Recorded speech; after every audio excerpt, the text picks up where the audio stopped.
அடங்கல் ரெக்கார்ட்ஸ்லையும் சிட்டாலையும் நீங்கள் அப்பப்போ வெரிஃபை பண்ணுறது அப்படிங்கிறது மிக மிக நல்லது.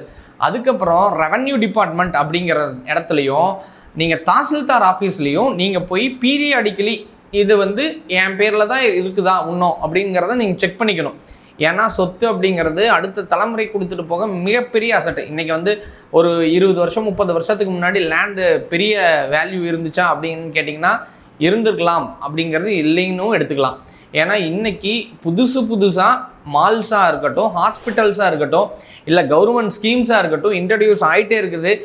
சென்ட்ரல் கவர்மெண்ட்டாக இருந்தாலும் சரி, ஸ்டேட் கவர்மெண்ட்டாக இருந்தாலும் சரி, நிறைய ஸ்கீம்ஸ் வந்துக்கிட்டே இருக்குது. சரி, அந்த ஸ்கீம்ஸ் எல்லாம் உங்கள் நிலத்து பக்கத்தில் வரும்போது லேண்டோட ரேட்டு டபுள் ட்ரிபிள், சில இடங்களில் 5 மடங்கு 10 மடங்கு இந்த மாதிரி எல்லாமே இருக்குது. ஸோ அப்படியெல்லாம் மாறணும் அப்படிங்கிற இடத்த நம்ம எப்படி பாதுகாப்பாக வச்சுக்கணும் அப்படிங்கிறத நீங்கள் இந்த வீடியோ மூலிமா கண்டிப்பாக தெரிஞ்சுக்கோங்க. கன்க்ளூஷன் என்ன அப்படின்னா, ஒவ்வொரு இடத்தையும் ஒரு பொன் போல பாதுகாக்க வேண்டியது நம்மளோட இடம் வச்சிருக்கிற நம்மளோட கடமை தான். இதை நம்ம சரிவர செஞ்சோம் அப்படின்னா கட்டாயம் இந்த நிலம் வேற யாருக்கிட்டையும் போகாமல் நம்மள்கிட்டயே பாதுகாப்பாக இருக்கும். நான் திரும்ப ஒரு விஷயத்தை உங்களுக்கு ஞாபகப்படுத்திக்கிட்டே இருக்கிறேன். ஒரு நிலம் வாங்கணும் அப்படின்னாலும் சரி, அதை பாதுகாக்கணும் அப்படின்னாலும் சரி, காசு மட்டும் போதாதுங்க. அதை பாதுகாக்கிறதுக்கும் வாங்கிறதுக்கும் அறிவும் தேவை. அந்த அறிவான விஷயங்கள் நிறைய லேண்ட் டீல்ஸ் சேனல் வாயிலாக சொல்லிக்கிட்டே இருக்கிறோம்.